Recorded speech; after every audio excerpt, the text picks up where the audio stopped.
ಎಲ್ಲರಿಗೂ ನಮಸ್ಕಾರ. ನಾನು ಗೋಪಿ ಕುಮಾರ್ ಕಿಶನ್ ಚಾನೆಲ್ನ ಮಾತಾಡ್ತಾ ಇದ್ದೀನಿ. ಇವತ್ತಿನ ವಿಡಿಯೋದಲ್ಲಿ ಬಂದು ನಾರ್ಮಲ್ ಬ್ಲೌಸ್ನ ಪೈಪಿಂಗ್ ಮಾಡಿ ರೌಂಡ್ ನೆಕ್ನ ಯಾವ ಥರ ಹೊಲಿಯೋದು, ಪ್ರಿನ್ಸಸ್ ಕಟ್ಟಿರೋ ಬ್ಲೌಸ್ನ ಅಂತ ಇವತ್ತು ಅದೇ ತೋರಿಸ್ಕೊಡ್ತಾ ಇದ್ದೀನಿ.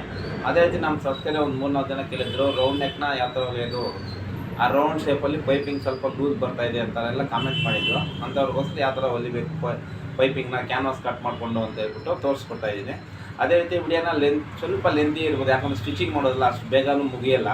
ಬೇಗ ಮುಗಿಯೋಕ್ಕೆ ಹೋದರೆ ನಮ್ಗೆ ಅದು ಫಿನಿಶಿಂಗ್ ಬರೋಲ್ಲ. ನಮ್ಗೆ ಯಾವಾಗೂ ಫಿನಿಶಿಂಗ್ ಹೊಲಿದು ರೂಢಿಯಾಗಿದೆ. ಅದಕ್ಕೋಸ್ಕರ ಸ್ಕಿಪ್ ಮಾಡಿದೆ ವಿಡಿಯೋ ಲೆಂತಿಯಾಗಿ ನೋಡಿ. ಮಾತಾಡಬೇಕಾದ್ರೆ ಇಲ್ಲಿ ಟರ್ನಿಂಗ್ನಲ್ಲಿ ಯಾವ ಥರ ಮಾಡಬೇಕು ಅನ್ನೋದನ್ನು ತೋರಿಸ್ಕೊಡ್ತಾ ಇದ್ದೀನಿ. ಎಲ್ಲರೂ ಸಿಂಗಲ್ ಟೆನ್ಷನ್ ಹಾಕೊಂಡು ಪೈಪಿಂಗ್ ಮಾಡ್ತಾರೆ, ನಾವು ಡಬಲ್ ಟೆನ್ಷನ್ ಹಾಕ್ಕೊಂಡೆ ನೀಟಾಗಿ ಸ್ಟ್ರೆಂತಾಗಿ ಯಾವ ಥರ ಇರಬೇಕು ಅನ್ನೋದನ್ನ ತೋರಿಸ್ಕೊಡ್ತಾ ಇದ್ದೀನಿ. ಅದೇ ರೀತಿ ನೀವೇನು ಮಾಡಬೇಕು, ನನ್ನ ಚಾನಲ್ ಸಬ್ಸ್ಕ್ರೈಬ್ ಮಾಡಿ, ಪಕ್ಕದಲ್ಲಿರೋ ಬೆಲ್ ಬಟನ್ನ ಕ್ಲಿಕ್ ಮಾಡಿ, ಆಲ್ ಅಂತ ಆಪ್ಷನ್ ಬರುತ್ತೆ, ಅದನ್ನು ಸೆಲೆಕ್ಟ್ ಮಾಡಿಕೊಂಡ್ರೆ ನಾವು ಮಾಡೋಂಥ ಎಲ್ಲ ವಿಡಿಯೋಗಳು ನಿಮಗೆ ನೋಟಿಫಿಕೇಷನ್ ಆಗಿ ಬರುತ್ತೆ. ಅದೇ ರೀತಿ ಲೈಕ್ ಮಾಡಿ, ಶೇರ್ ಮಾಡಿ, ಇಲ್ಲ ನಿಮ್ಗೆ ಏನಾದ್ರು ಡೌಟ್ ಬಂತಂದರೆ ನಮಗೆ ಕಾಮೆಂಟ್ ಮಾಡಿ. ಸ್ಟಿಚಿಂಗೇ ಆಗಿರ್ಬೋದು, ಇಲ್ಲ ಫಿನಿಶಿಂಗೇ ಆಗಿರ್ಬೋದು, ನಾನು ಪ್ರತಿಯೊಂದು ವಿಡಿಯೋ ಮಾಡಿ ಅಪ್ಲೋಡ್ ಮಾಡ್ತೀನಿ. ನೋಡಿ ಕಲಿಯೋಕ್ಕೆ ತುಂಬ ಅನುಕೂಲ ಆಗುತ್ತೆ. ಅದೇ ರೀತಿಯಲ್ಲಿ ಎಲ್ಲ ಥರದ ಮಾತಾಡಿ ಟೈಮ್ ವೇಸ್ಟ್ ಮಾಡಿದೆ, ಡೈರೆಕ್ಟು ವಿಡಿಯೋ ಹೋಗೋಣ ಬನ್ನಿ. ಇದು ಪ್ರಿನ್ಸಸ್ ಕಟ್ದು ಶೇಪ್. ಇದು ಒಂದು ಇದ್ರ ಮೇಲೆ ಹಾಕ್ಕೊತೀನಿ, ಇನ್ನೊಂದು ಒರಿಜಿನಲ್ಲು ಸೆಂಟ್ರಲ್ ಇರುತ್ತೆ ನೋಡಿ. ಹಿಂಗೆ ಇದು ಮಾಡಿದ್ರೆ ಈ ಕಡೆ ಒಂದು ಇರುತ್ತೆ. ಇದನ್ನು ಲೈನಿಂಗ್ ಅಟ್ಯಾಚ್ ಮಾಡ್ತಾಯಿದ್ದೀನಿ ಇವಾಗ.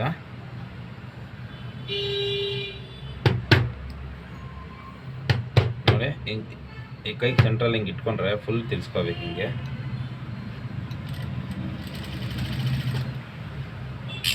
ಲೈನಿಂಗ್ ಅಟ್ಯಾಚ್ ಮಾಡಬೇಕಾದ್ರೆ 5ನೇ ಪಾಯಿಂಟಲ್ಲಿ ಇಟ್ಕೊಳ್ಳಿ.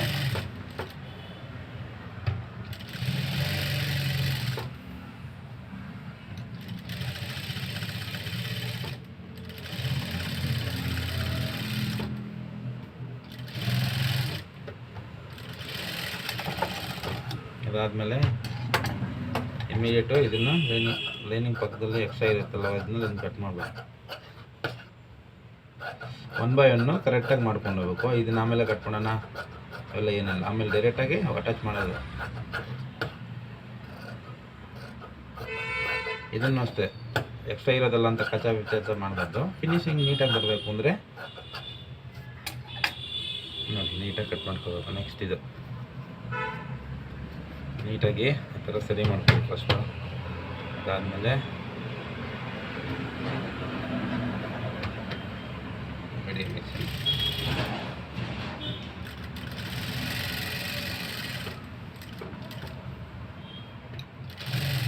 ಬಟ್ಟೆ ಮೇಲೆ ಡಿಪೆಂಡ್ ಮಾಡಿಕೊಂಡು ನೋಡ್ಕೋಬೇಕು.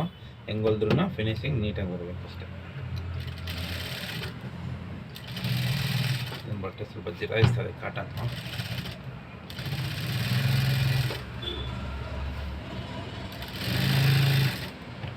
ಎಷ್ಟು ನೀಟಾಗಿ ಹೋದ್ರು ಇಷ್ಟು ಎಕ್ಸ್ಟ್ರಾ ಬಂದ್ಬಿಡ್ತು.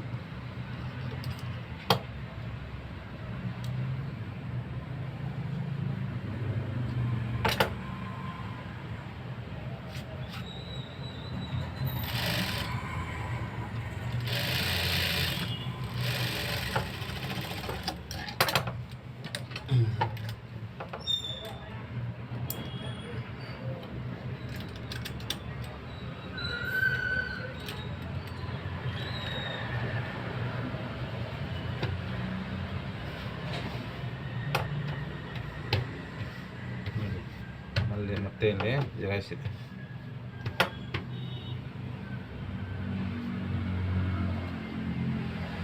ಈ ಥರ ಬಿಟ್ಕೊಂಡು ಮತ್ತೆ ಅದನ್ನು ಅಟ್ಯಾಚ್ ಮಾಡ್ಕೊಂಡು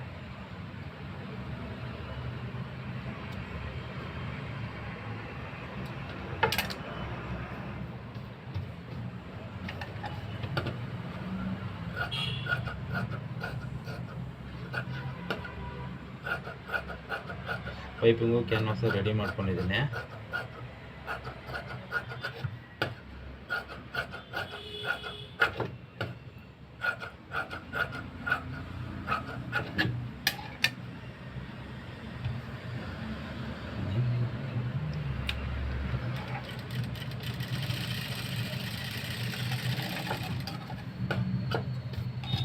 ಇದೆರಡಾಯಿತು. ಆಮೇಲೆ ಫ್ರಂಟ್ ವಿ ನೆಕ್ ಇದೆ ನೋಡಿ, ಈ ಥರ ಸ್ಟ್ರೈಟ್ ವಿ ಇದೆ. ವಿ ನೆಕ್ಕಿಗೆ ಸ್ವಲ್ಪ ಡೀಪು, ಮಾಮೂಲಿಗಿಂತ ಅರ್ಧ ಇಂಚ್ ಜಾಸ್ತಿನೇ ತಗೊಳ್ಳಿ. ಅದು ಕ್ಲೋಸ್ ಆಗಿರುತ್ತಲ್ಲ ಅದರಿಂದ. ಮತ್ತು ಇದನ್ನು ಟಚ್ ಮಾಡ್ಕೊಳ್ಳಿ. ಸ್ವಲ್ಪ ಲೇಟ್ ಆಗಿದ್ರೂ ಪರವಾಗಿಲ್ಲ, ಫಿನಿಶಿಂಗ್ ಮಾತ್ರ ನೀಟಾಗಿ ಬರುತ್ತೆ. ಆ ಥರ ಮಾಡ್ಕೊಳ್ಳಿ.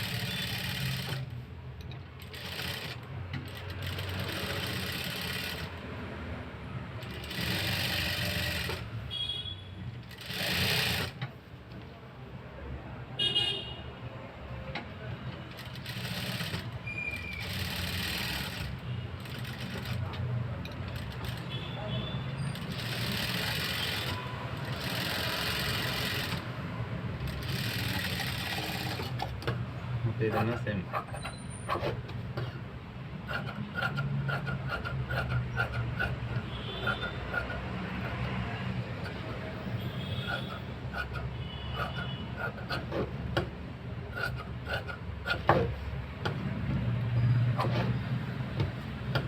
ನೀಟಾಗಿ ಕಟ್ ಮಾಡ್ಕೊಳ್ಳಿ. ಆಮೇಲೆ ಅಟ್ಯಾಚ್ ಮಾಡೋಣ ಪ್ರಿನ್ಸೆಸ್ ಕಟ್.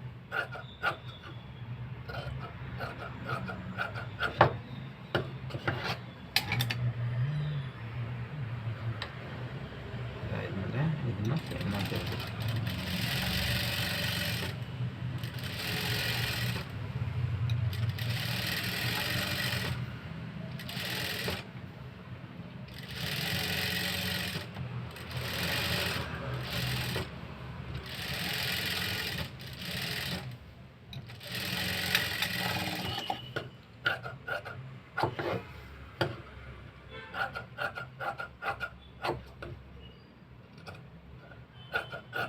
ಲೈನಿಂಗು ಕರೆಕ್ಟಾಗಿ ಕಟ್ ಮಾಡಿರ್ತೀವಿ. ಇದನ್ನು ನೀಟಾಗಿ ಫಿನಿಶಿಂಗ್ ಮಾಡ್ಕೊಳ್ಳಿ.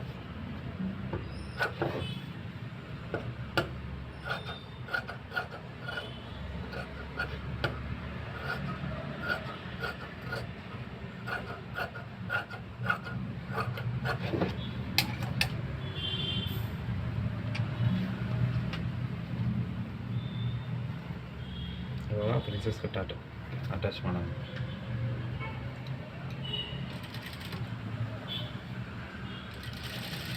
ಎರಡು ಒಂದೇ ಸಮ ಮೇಲ್ಗಡೆದು ಕೆಳಗಡೆ ಎಳ್ಕೊಂದಿರ.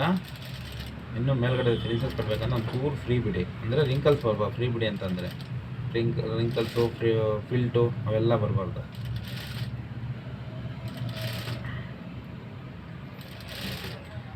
ತುದಿಯಲ್ಲಿ ಈ ಥರ ಒಂದು 15 ಇಂಚ್ ಎಕ್ಸ್ಟ್ರಾ ಬಂದರೂ ಪರವಾಗಿಲ್ಲ, ಅದನ್ನೇನು ಕಟ್ ಮಾಡಬೇಕು. ಆಮೇಲೆ ಮತ್ತೆ ಇನ್ನೊಂದು ಹಂಗೆ ಕಂಟಿನ್ಯೂ.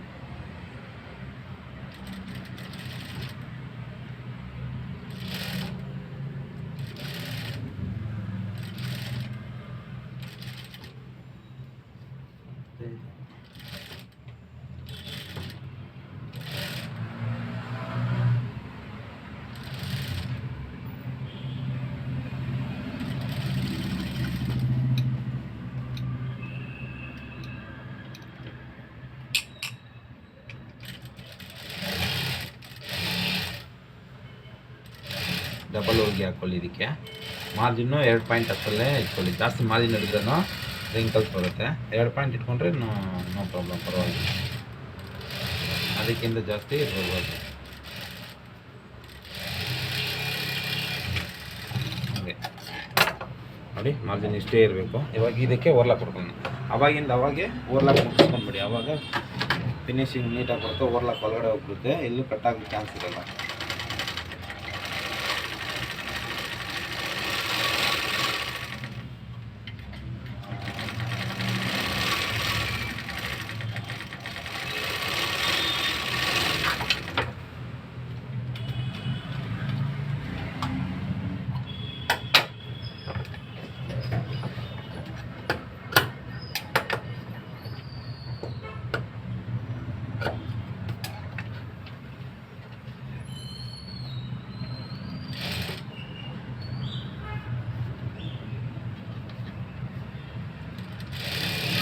ಪ್ರಿನ್ಸೆಸ್ ಕಟ್ಟಲ್ಲಿ ಈ ಥರ ಒಂಚೂರು ಜಾಸ್ತಿ ಬಂದರೆ ಅದನ್ನು ಕಟ್ ಮಾಡಿಬಿಡಿ, ಏನಾಗಲ್ಲ.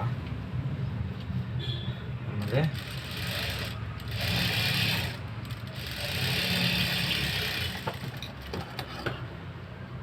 ಆದರೆ ಇದು ಒಂಚೂರು ಐರನ್ನು ಮಾಡ್ಕೊಳ್ಳಿ.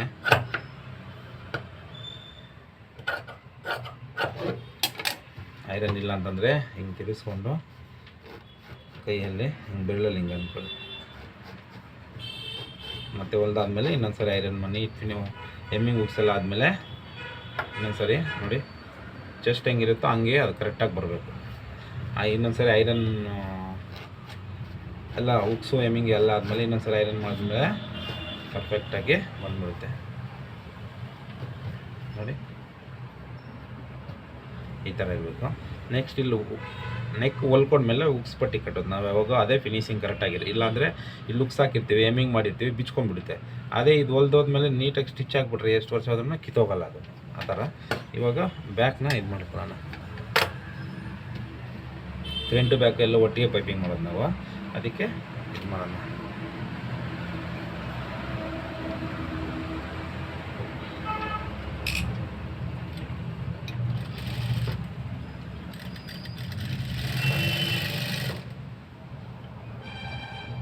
ಈ ಥರ ಹಿಂದ್ಗಡೆ ಕೈ ಇಟ್ಕೊಳ್ಳೋದೇನಕ್ಕೆ ಅಂತಂದರೆ ಬಟ್ಟೆ ಕೆಳಗಡೆ ಬಟ್ಟೆ ಸ್ವಲ್ಪ ಲೂಸ್ ಬಂದಿರ್ತದೆ ಅಂತ. ಈ ಥರ ಇಟ್ಕೊಂಡ್ರೆ ಎಲ್ಲೂ ಜರುಗೋಕ್ಕೆ ಚಾನ್ಸ್ ಇರಲ್ಲ ಅದು. ಈ ಥರ ಕೈಯಲ್ಲಿ ಇಟ್ಕೊಂಡು ನೋಡಿ, ಇಲ್ಲಿಂದ ಅವಾಗವಾಗೆ ಹಿಂಗೆ ರಿಂಕಲ್ಸ್ ಚೆಕ್ ಮಾಡಿಕೊಂಡು ಸ್ವಲ್ಪ ಸ್ವಲ್ಪ ಆದರೂ ಪರವಾಗಿಲ್ಲ ನೋಡಿ, ಹಿಂಗೆ ಇಟ್ಕೊಂಡು ಮತ್ತೆ ಹಿಂಗೆ ಅವಾಗೇನಾಗ್ತಂದರೆ ನಿಮಗೆಲ್ಲ ಲೂಸ್ ಬರೋಕ್ಕೆ ಚಾನ್ಸ್ ಇರಲ್ಲ.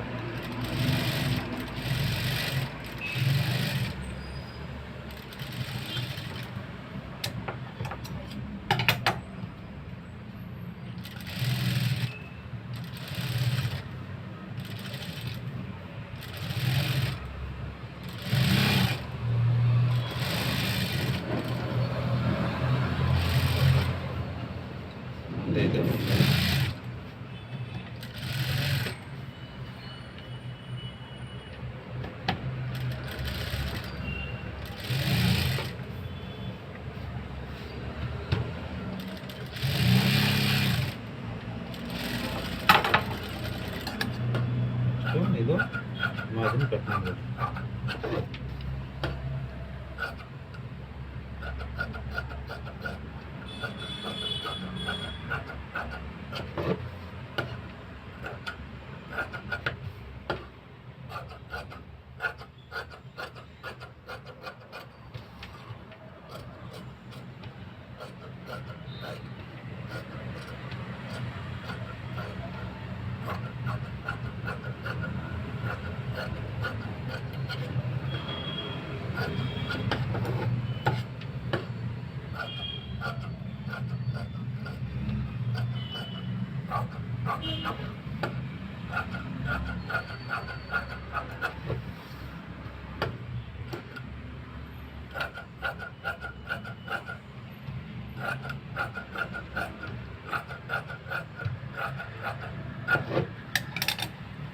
ಇಷ್ಟ ಆದಮೇಲೆ ಹಿಂದ್ಗಡೆ ಇಟ್ಕೊಂಡು ನೋಡಿ ಕರೆಕ್ಟಾಗಿದೆ.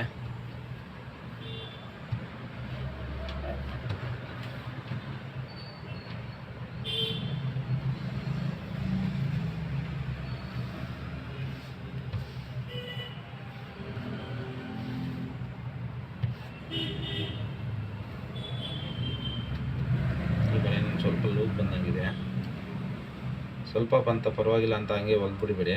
ಅದೇನಾಗುತ್ತಂತ ಕ್ಯಾನ್ವಾಸ್ ಎಲ್ಲ ಹೊಲ್ದಾದ್ಮೇಲೆ ರೆಡಿ ಆಗುತ್ತಾ, ಆವಾಗ ಮೇಲ್ಗಡೆ ಬಬಲ್ಸ್ ಥರ ನಿಂತ್ಕೊಂಡ್ಬಿಟ್ಟಿರ್ತಾರೆ. ಅದಕ್ಕೆ ಎಲ್ಲಿಂದ ರಿಂಕಲ್ಸ್ ಬಂದಿದೆ ಅಷ್ಟು ಬಿಚ್ಬಿಟ್ಟು ಅಟ್ಯಾಚ್ ಮಾಡ್ಕೊಳ್ಳಿ. ಒಂದು 5 ನಿಮಿಷ ಲೇಟ್ ಆದರೂ ಪರವಾಗಿಲ್ಲ. ರೆಡಿ ಆದಮೇಲೆ ಅದೇನಾಗುತ್ತೆ ನೋಡಿ, ಈ ಥರ ಹಿಂಗೆ ಎತ್ಕೊಂಡಂಗಿರುತ್ತೆ, ಆವಾಗ ಅಸಹ್ಯ ಆಗಿಬಿಡುತ್ತದೆ. ಅದನ್ನು ಚಾನ್ಸ್ ಕೊಡಬೇಡಿ ಅದಕ್ಕೆ, ಆವಾಗಿಂದ ಅವಾಗೆ ಕ್ಲಿಯರ್ ಮಾಡ್ಕೊಳ್ಳಿ. ಇದು ಲೈನಿಂಗ್ ಅಟ್ಯಾಚ್ ಮಾಡಬೇಕಾದ್ರೆ ಬರೋ ರಿಂಕಲ್ಸೇ ಫೈನಲ್ ಆಗಿ ರಿಂಕಲ್ಸ್ ಬರೋದು.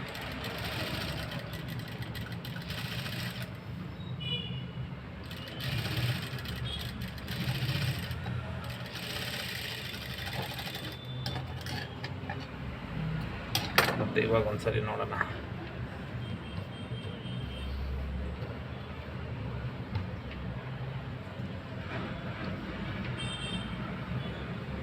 ಮತ್ತೆ ಹಂಗೆ ಬಂದಂಗಿದೆ ಇದೆ, ಆದರೂ ಪರವಾಗಿಲ್ಲ, ಸರಿ ಬರೋವರೆಗೂ ಬಿಡಲ್ಲ ಇದನ್ನು.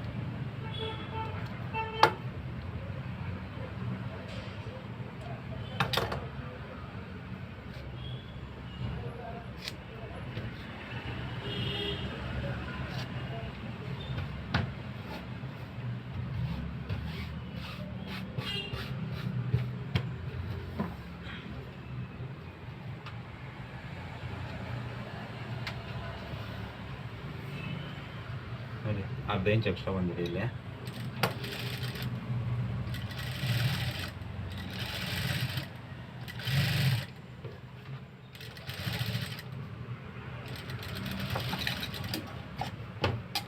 ನೋಡಿ ಇವಾಗ ಸರಿ ಇತ್ತು. ಈ ಅರ್ಧ ಇಂಚ್ ಇವಾಗ ಇಲ್ಲಿ ಕಟ್ ಮಾಡಿಬಿಟ್ರೆ ಅದೇ ರಿಂಕಲ್ಸ್ ಬರೋದು. ಇವಾಗ ನೋಡಿ ನಿಕ್ಕು ನನಗೆ ಓಕೆ ಅನಿಸ್ತು. ಇವಾಗ ಬ್ಯಾಕ್ ಡಾಟ್ ಹೊಡ್ಕೊಳ್ಳೋಣ. ಯಾಕಂದರೆ ನಾವು ಮಾಡೋ ಕೆಲಸ ನಮ್ಮ ಮನಸ್ಫೂರ್ತಿಯಾಗಿ ಇಷ್ಟ ಆಗಬೇಕು. ಇಲ್ಲಾಂದರೆ ಬಿಚ್ ಮಾಡೋಕ್ಕೂ ನಾವು ನಾನು ಆ ಥರಕ್ಕೆಲ್ಲ ಇದು ಮಾಡಲ್ಲ. ಯಾಕಂದರೆ ಕೆಲಸ ಅರ್ಧ ಇಂಚ್ ಒಳಗಡೆ ಇದ್ರೆ ಏನಾಗುತ್ತೆ ಅಂದರೆ ಎಲ್ಲ ರೆಡಿ ಆದಮೇಲೆ ನೆಕ್ ಹತ್ರ ಸ್ವಲ್ಪ ಎತ್ಕೊಂಡಂಗೆ ಇರ್ತದೆ. ಏನು ಮಾಡಿದ್ರೂ ಹೋಗಲ್ಲ ಅದು. ಸ್ಟೀಮ್ ಐರನ್ ಹಾಕಿ ಹೋಗಲ್ಲ, ಏನು ಹಾಕಿದ್ರೂ ಹೋಗಲ್ಲ. ಅದಕ್ಕೆ ಅವಾಗಿನ ಕೆಲಸ ಅವಾಗೇ ನೋಡಿ ನನ್ನ ಮನ್ಸಿಗೆ ಅನಿಸ್ಬೇಕು. ನೋಡಿ ಡಾಟ್ ಹೊಡೆದ್ರೂ ಗೊತ್ತಾಗ್ಬಾರ್ದು. ಈ ಥರ ನನ್ನ ಮನ್ಸು ಕರೆಕ್ಟಾಗಿದೆ ಅಂದರೆ ಕೆಲಸ ಮಾಡಬೇಕು.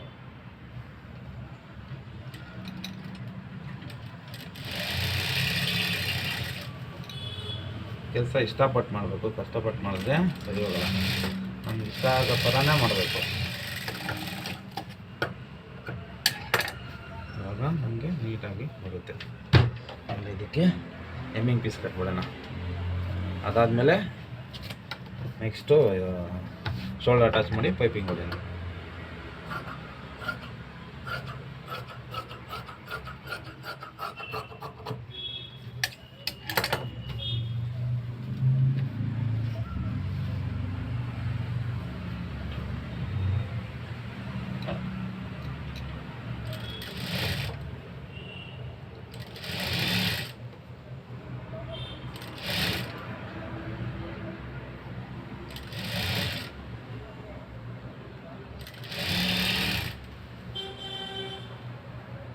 ಇದು ಅಷ್ಟೇ ಒಂದೇ ಸಮ ಬರಲಿ. 2 ಪಾಯಿಂಟ್ ಕೆಳಗಡೆ ಮಾರ್ಜಿನ್, ಯಾಕಂದ್ರೆ ನಾವು ಅಷ್ಟೇ ಬಿಡೋದು ಮಾರ್ಜಿನ್ನು, ಅದಕ್ಕೆ ಅಷ್ಟೇ ಬರಲಿ.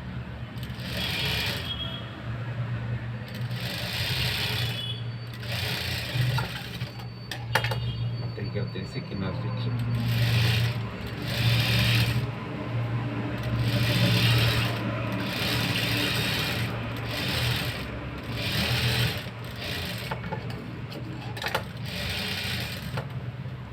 ಈಗ ಸ್ಟಿಚ್ಚಿ ಅದನ್ನು ಫೋಲ್ಡ್ ಮಾಡಿಕೊಂಡು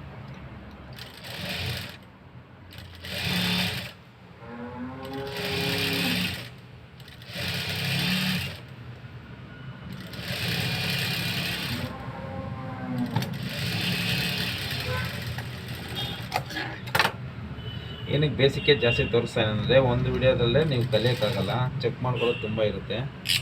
ಅದಕ್ಕೋಸ್ಕರ ಒಂದೊಂದಾಗಿ ಕಲಿಬೇಕು. 2-3 ಸಲ ನೋಡಿ, 2 ಸಲ ಮಾಡಿದ್ರೆ ಮಾತ್ರ ನಿಮಗೆ ಅರ್ಥ ಆಗೋದು.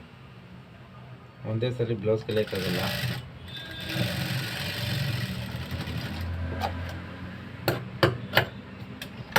ಮತ್ತು ಅವಾಗ ಫ್ರಂಟ್ ರೆಡಿ ಮಾಡ್ಕೊಂಡವಲ್ಲ ಅದನ್ನೆತ್ತಿ ಶೋಲ್ಡರ್ ಅಟ್ಯಾಚ್ ಮಾಡ್ಕೊಳ್ಳೋಣ.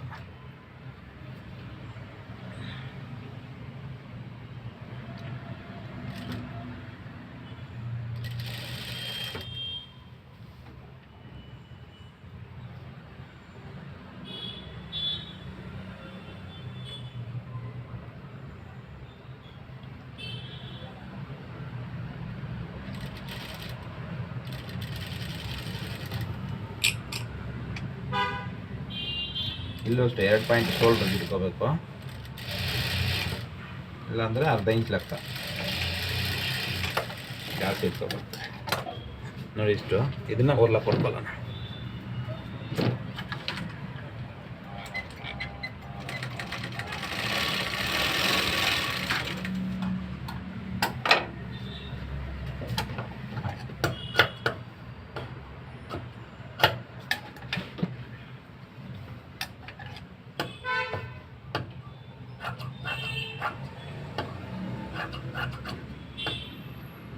ಹಿಂಗೆ ಬಂದು ಏನಂತ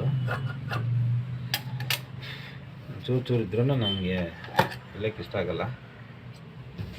ಪರ್ಫೆಕ್ಟಾಗಿದ್ದರೆ ಅಷ್ಟೇ ನೀಟಾಗಿ ಬರುತ್ತೆ.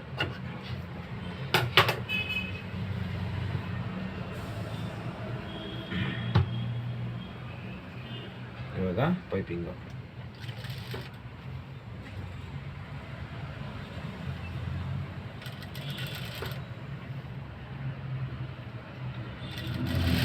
ನೋಡಿ, ಡಬಲ್ ಟೆನ್ಷನ್ನೇ ಇದೆ.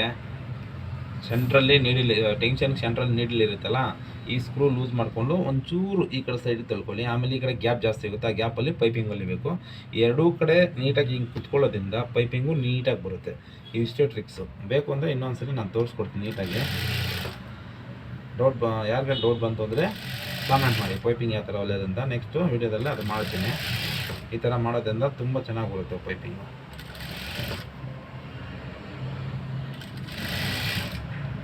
ಪೈಪಿಂಗ್ ಯಾವಾಗ ಹಿಂದ್ಗಡೆ ಒಂದು ಕೈ ಇಟ್ಕೊಂಡು ಹಿಂಗೆ ಕರೆಕ್ಟಾಗಿ ಇಟ್ಕೊಂಡು ಹಿಂಗೆ ಎಳಿಬೇಕು. ಏನಕ್ಕೆ ಅಂತಂದರೆ ಸೆಂಟ್ರಲ್ಲಿ ಎಲ್ಲೂ ಲೂಸ್ ಬರೋಲ್ಲ, ಬಬಲ್ಸ್ ಬರೋಲ್ಲ, ಇಲ್ಲಾಂದರೆ ಕೆಳಗಡೆ ಎಳ್ಕೊಂಡ್ಬಿಡುತ್ತೆ. ನೋಡಿ, ರೌಂಡ್ ನೆಕ್ಕಲ್ಲಿ ಹಿಂಗೆ ಇಟ್ಕೊಂಡಿದ್ಮೇಲೆ ಹಿಂಗೆ ರೌಂಡಾಗಿ ತಿರ್ಸ್ಕೋಬೇಕು. ಸ್ವಲ್ಪ ನೋಡಿ, ಫುಲ್ ಹೊಲ್ದು ಜಾಸ್ತಿ ಹೊಲಿದ್ರೆ ಏನಾಗುತ್ತೆ ಅಂದರೆ ನಮಗೆ ರಿಂಗಲ್ಸ್ ಬಂದ್ಬಿಡುತ್ತೆ. ಅದಕ್ಕೆ ಸ್ವಲ್ಪ ನೀಟಾಗಿ ಹಿಂದ್ಗಡೆ ಕೈ ಇಟ್ಕೊಂಡು ಹಿಂಗೆ ತಿರ್ಸ್ಕೊಳ್ಳೋಣ. ಹಿಂಗೆ ತಿರ್ಸ್ಕೊಂಡ್ರೆ ನಿಮಗೆ ನೀಟಾಗಿ ಬರುತ್ತೆ ಪೈಪಿಂಗ್. ಹಿಂಗೆ ನೋಡಿ, ಸ್ವಲ್ಪ ಆ ರೌಂಡ್ ಹತ್ರ ಬಂದಾಗ ಸ್ವಲ್ಪ ಹೊಲ್ಕೊಂಡು ನೀಟಾಗಿ ತಿರ್ಸ್ಕೊಂಡ್ರೆ ನಿಮಗೆ ರಿಂಕಲ್ಸ್ ಯಾವುದೇ ಕಾರಣಕ್ಕೂ ಬರೋಲ್ಲ.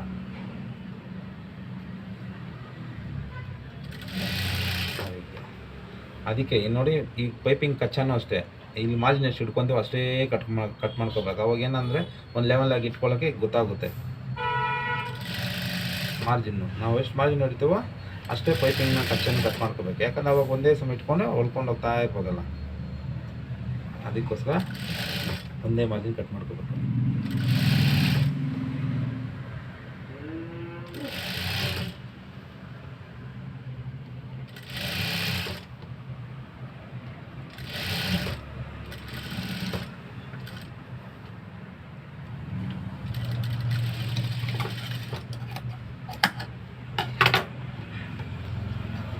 ಇಷ್ಟಾದಮೇಲೆ ಈ ಕಡೆ ಕ್ಯಾನ್ವಾಸು ರೆಡಿ ಮಾಡಿಕೊಂಡಿದ್ದೀನಿ. ಕ್ಯಾನ್ವಾಸ್ ಹೆಂಗೆ ಕಟ್ ಮಾಡ್ಕೊಂತ ಒಂದು ವಿಡಿಯೋದಲ್ಲಿ ತೋರಿಸ್ಕೊಟ್ಟಿದ್ದೀನಿ. ಅದಕ್ಕೋಸ್ಕರ ಇದರಲ್ಲೇನಿಲ್ಲ, ಈ ಥರ ಮಾಡಿದ್ದೀನಿ. ಹಿಂಗೆ ಡೈರೆಕ್ಟಾಗಿ ಇಟ್ಕೊಂಡು ಇದಕ್ಕೂ ಒಂದು ಕೈ ಹಿಂದ್ಗಡೆ ಇಡಬೇಕು.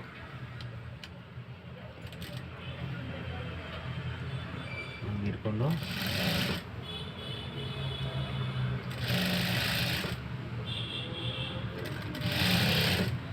ಹಿಂದ್ಗಡೆ ಕೈ ಇಟ್ಕೊಂಡೇ ಮಾಡಿದ್ರೆ ಏನಾಗುತ್ತಂದರೆ ಲೂಸನ್ನು ರಿಂಕಲ್ಸ್ ಎಲ್ಲೂ ಬರೋಲ್ಲ. ಇಲ್ಲಾಂದರೆ ಲೂಸ್ ಬರೋ ಚಾನ್ಸಸ್ ತುಂಬ ಕಡೆ ಇರುತ್ತೆ. ರಿಂಕಲ್ಸ್ ಅವನ್ನೆಲ್ಲ ಸ್ವಲ್ಪ ಅವಾಯ್ಡ್ ಮಾಡೋಂಗಾಗುತ್ತೆ.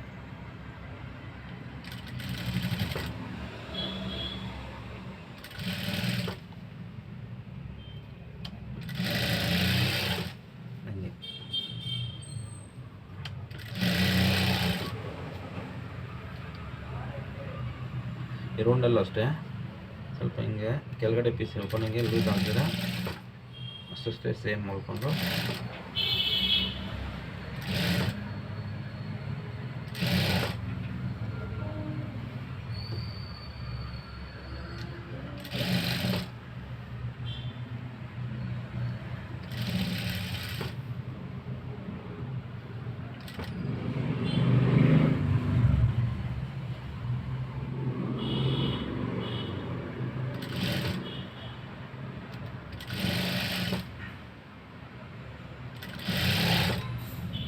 ಒಂದೇ ಸಮ ರಿಂಕಲ್ ಬರ್ದಿರ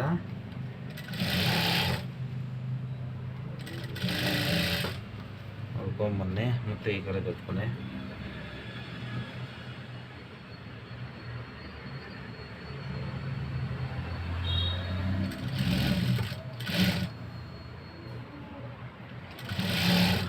ಆಮೇಲೆ ಹಿಂಗೆ ಕೆಳಗಡೆ ಪೈಪಿಂಗ್ ಅಂತಲ್ಲ ಅಂತ ಅದ್ರ ಮೇಲೆ ಎಲ್ಲಾದರೂ ಹತ್ತಿಸ್ಬಿಟ್ಟಿರ್ತೀರ, ಅದು ಒಂದ್ಸಲಿ ನೋಡ್ಕೊಳ್ಳಿ. ನನಗಾದರೆ ಎಕ್ಸ್ಪೀರಿಯನ್ಸ್ ಇದೆ, ನನಗೆ ಏನಾಗಲ್ಲ ಅಂತ ನನಗೆ ಇದಿರುತ್ತೆ. ನಿಮ್ಗೆ ಆ ಥರ ಬಂದಾಗ ಸ್ವಲ್ಪ ಸ್ಲೋ ಆಗಿ ಚೆಕ್ ಮಾಡ್ಕೊಂಡು ಹೊಲ್ಕೊಂಬನ್ನಿ. ಆ ಥರ ಬಿಟ್ಕೊಂಡು ಏನು ಮಾಡೋಕ್ಕೆ ಹೋಗ್ಬಿಡಿ. ಓಕೆನಾ? ಒಂದ್ಸರಿ ಚೆಕ್ ಮಾಡ್ಕೊಳ್ಳಿ. ನನಗೆ ಎಕ್ಸ್ಪೀರಿಯನ್ಸ್ ಇದೆ, ಅದಕ್ಕೋಸ್ಕರ ನಾನು ಏನು ಚೆಕ್ ಮಾಡಲ್ಲ, ಹಂಗೆ ತಿಳ್ಸ್ಕೊಂಡು ಹೊಲ್ಕೊಂಡು ಹೋಗ್ತಾ ಇರ್ತೀನಿ. ಮತ್ತು ಕ್ಯಾನ್ವಾಸ್ ಮೇಲೆ ನೋಡ್ಬಿಟ್ಟು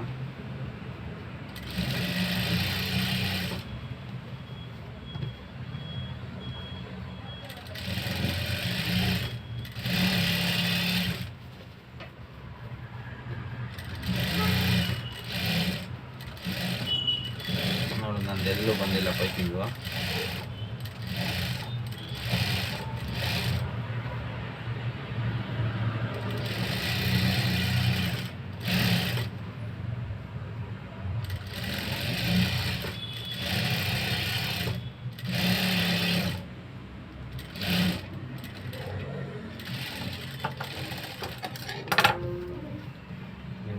ತಿರ್ಸ್ಕೊಂಡು ಕಿನಾರ್ ಸ್ಟಿಚ್ ಏನಕ್ಕೆ ಹಾಕ್ತೀವಿ ಅಂದರೆ ಒಂದು 2-3 ವಾಶ್ ಆದಮೇಲೆ ಇದು ಬಟ್ಟೆ ಹಿಂಗೆ ಹೋಗ್ಬಿಡ್ತಾರೆ ಪೈಪಿಂಗ್ ಮೇಲೆ. ಅದೇ ನಾವು ಥರ ಸ್ಟಿಚ್ ಹಾಕಿದ್ದೀವಿ ಅಂದರೆ ಬಟ್ಟೆ ಹರಿದೋದ್ರೂ ಅದು ಹಂಗೆ ಇರುತ್ತೆ. ಅದಕ್ಕೋಸ್ಕರ ಹಾಕಬೇಕು. ಒಬ್ಬೊಬ್ರು ಹಾಕಲ್ಲ ಅಂತಾರೆ. ಒಂದು ಸ್ವಲ್ಪ ನನಗೆ ಎಕ್ಸ್ಪೀರಿಯೆನ್ಸ್ ಇದೆಯಲ್ಲ, ಅದ್ರ ಮೇಲೆ ಗೊತ್ತಾಗುತ್ತೆ ಅಂತ ನಾನು ಹಾಕ್ಬಿಡ್ತೀನಿ. 1 ವಾಶ್ ಆದಮೇಲೆ 2 ವಾಶ್ ಆದಮೇಲೆ ಏನೂ ಆಗಲ್ಲ.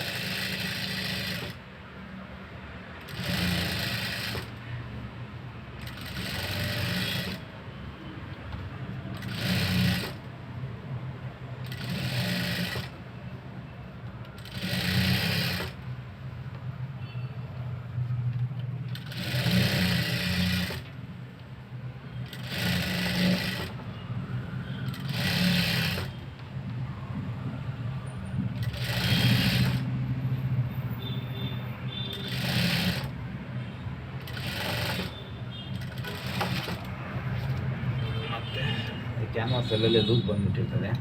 ಅದಕ್ಕೋಸ್ಕರ ಇದೊಂದು ದಪ್ಪ ಸ್ಟಿಚ್ಚು.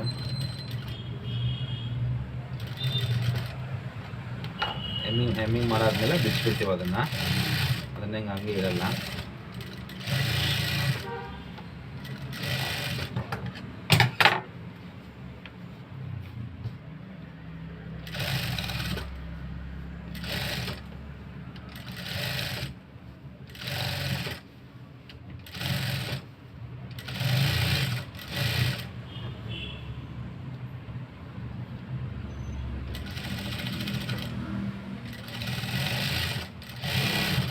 ಅವರು ಹೆಮ್ಮಿಂಗ್ ಮಾಡೋರು ಸ್ವಲ್ಪ ಎಲ್ಲ ಕೇರ್ಫುಲ್ಲಾಗಿ ನೋಡಲ್ಲ. ಅದಕ್ಕೆ ನಾವು ಈ ಥರ ಸ್ಟಿಚ್ ಹಾಕ್ಕೊಡ್ತೀವಿ ಅಂದರೆ ಅವ್ರು ಕರೆಕ್ಟಾಗಿ ನೋಡಿಕೊಂಡು ಮಾಡಿಬಿಡ್ತಾರೆ.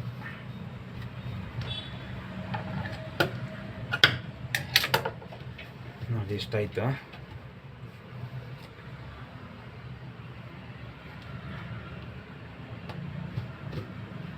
ಇಲ್ಲಿವರೆಗೂ ಆಯಿತು. ಇದು ಫ್ರಂಟಿಂಗೆ ವಿ ನೆಕ್ಕು ಹಿಂಗೆ ಉಕ್ಸ್ ಪಟ್ಟಿ ಹೊಡೆದು ಬಿಡ್ತೀವಿ. ಈ ಕಡೆ ರೌಂಡ್ ನೆಕ್ಕು ಇಷ್ಟು ನೀಟಾಗಿ ಈ ಥರ ಬಂದಿದೆ. ಇವಾಗ ಏನು ಮಾಡೋಣ ಅಂದರೆ ಇದಕ್ಕೆ ಉಕ್ಸ್ ಪಟ್ಟಿ ಕಟ್ಟೋಣ.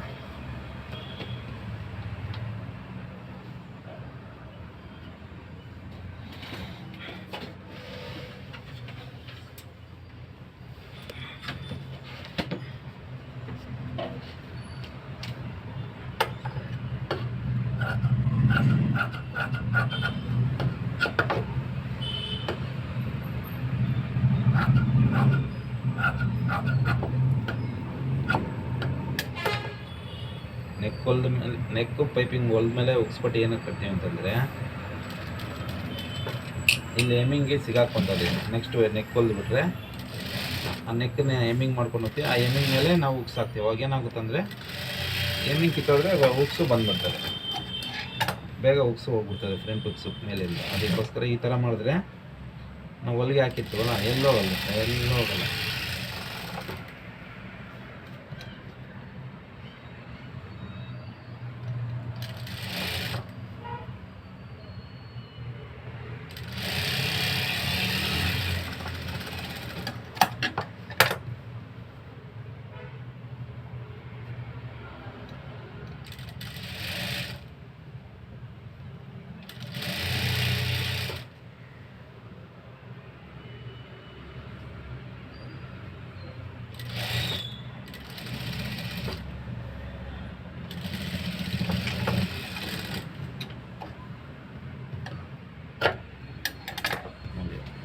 ಇವಾಗ ಇದಕ್ಕೆ ಎಮ್ಮಿಂಗ್ ಮಾಡ್ತೀವಿ, ಇಲ್ಲಿ ಎಮ್ಮಿಂಗ್ ಮಾಡಲ್ಲ. ಅವಾಗ ಏನಾಗುತ್ತಂದರೆ ಲುಕ್ಸ್ ಎಷ್ಟು ವರ್ಷ ಆದರೂ ಹಂಗೆ ಸ್ಟಿಫ್ ಆಗಿರುತ್ತೆ. ಮತ್ತು ಇದು ಈ ಉಕ್ಸ್ ಪಟ್ಟಿ ಮೇಲೆ ಇದು ಬಂದು ಮತ್ತೆ ಇದನ್ನು ಎಮ್ಮಿಂಗ್ ಮಾಡೋಕ್ಕೆ ಹಿಂಗೆ ಫೋಲ್ಡ್ ಮಾಡಿದ್ರೆ ಆಗುತ್ತೆ, ಇದು ದಪ್ಪ ಜಾಸ್ತಿ ಆಗುತ್ತೆ. ನೋಡಿ ಇವಾಗ ಸ್ಮೂತಾಗಿರುತ್ತೆ. ಅದಕ್ಕೋಸ್ಕರ ಆ ಥರ ಮಾಡ್ತೀವಿ. ಅಂಟಾಪಟ್ಟಿಗೆ ಒರಿಜಿನಲ್ ಹಾಕಿ ಲೈನಿಂಗ್ ಹಾಕೋಣ.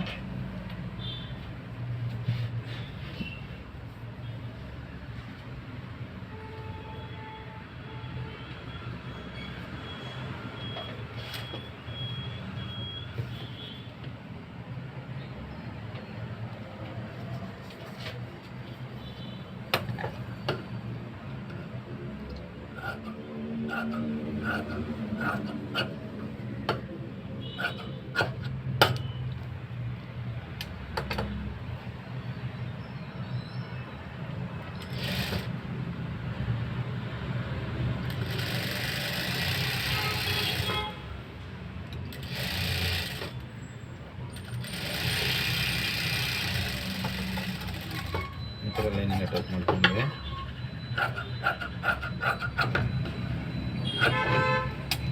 ಹುಕ್ಸ್ ಪಟ್ಟಿನ ಉಲ್ಟಾಯಿಂದ ಕಟ್ ಮಾಡ್ಕೋಬೇಕು. ಸೀದಾ ಮೇಲೆ ಸ್ಟಿಚ್ ಹಾಕ್ಬೇಕು. ನೋಡಿ ಈ ಥರ ಉಲ್ಟಾ ಇಕ್ಕೊಂತೀನಿ.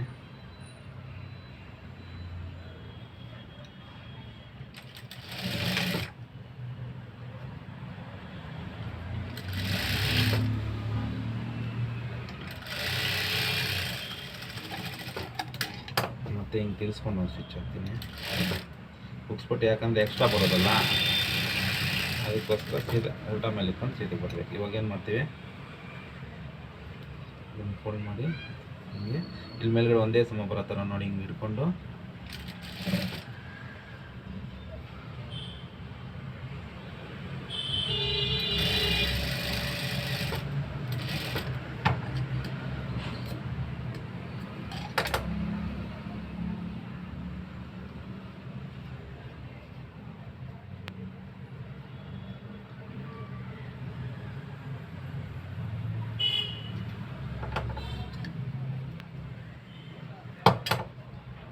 ಇಟ್ಕೊತೀನಿ.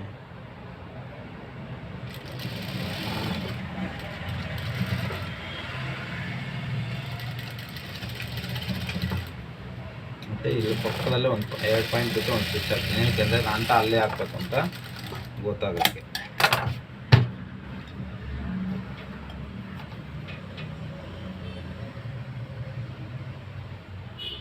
ನೋಡಿ ಕರೆಕ್ಟಾಗಿ ಬಂತು. ಇವಾಗ ಇದಕ್ಕೆ ಎಮ್ಮಿಂಗ್ ಪೀಸ್ ಕಟ್ಟಲ್ಲ.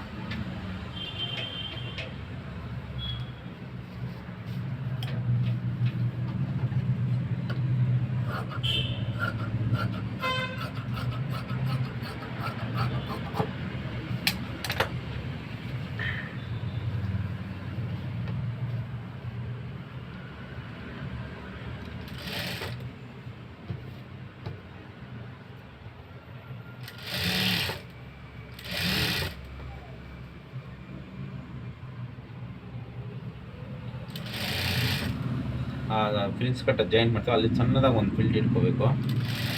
ಮುಕ್ಕಿದ್ದೇನೆ ಏನಿರಲ್ಲ. ಮತ್ತು ಹಂಗೆ ಇನ್ನೊಂದು ಸೈಡ್ ಫ್ರಂಟು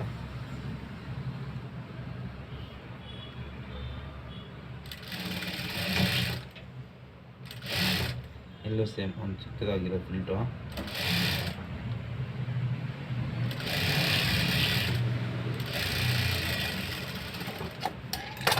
ಮತ್ತು ಈ ಕಡೆ ತಿರುಗಿಸಿ ಒಂದು ಸ್ಟಿಚ್.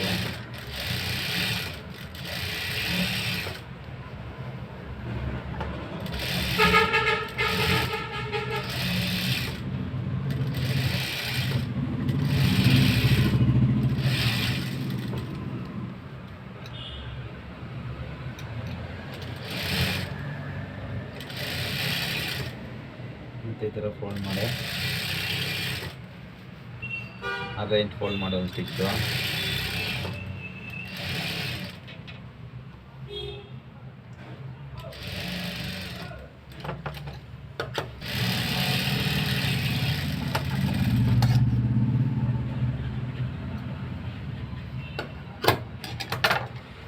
ಆಮೇಲೆ ಹಿಂಗೆ ಫೋಲ್ಡ್ ಮಾಡ್ಕೊಂಡು ಒಂದು ಸ್ಟಿಚ್ಚು.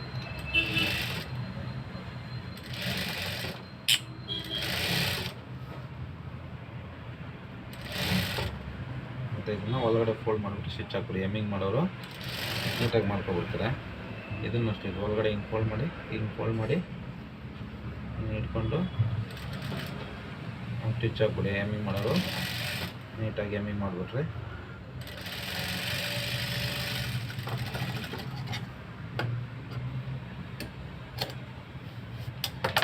ಇದಿಷ್ಟು ಇವತ್ತಿನ ವಿಡಿಯೋ. ಇನ್ನೊಂದು ನೆಕ್ಸ್ಟ್ ವಿಡಿಯೋದಲ್ಲಿ ಇದಕ್ಕೆ ಬಫ್ ಸ್ಲೀವ್ಸ್ ಇದೆ. ಬಫ್ ಸ್ಲೀವ್ಸ್ ಬಂದು ಬಾರ್ಡ್ರ್ ಬರೋ ಅಂಥದ್ದು ಇದಕ್ಕಿರೋದು. ಅದಕ್ಕೆ ಎಲ್ಲ ವಿಡಿಯೋನ ಒಂದೇ ಸಮ ಇದರಲ್ಲೇ ತೋರ್ಸೋಕೆ ತುಂಬ ಲೆಂತಿ ಆಗೋಯ್ತದೆ. ಅದಕ್ಕೋಸ್ಕರ ಪೈಪಿಂಗ್ ಬಫ್ ಸ್ಲೀವ್ಸ್ ಥರ ಇದೆ, ಬಾಹುಬಲಿ ಸ್ಲೀವ್ಸ್ ಆ ಥರ.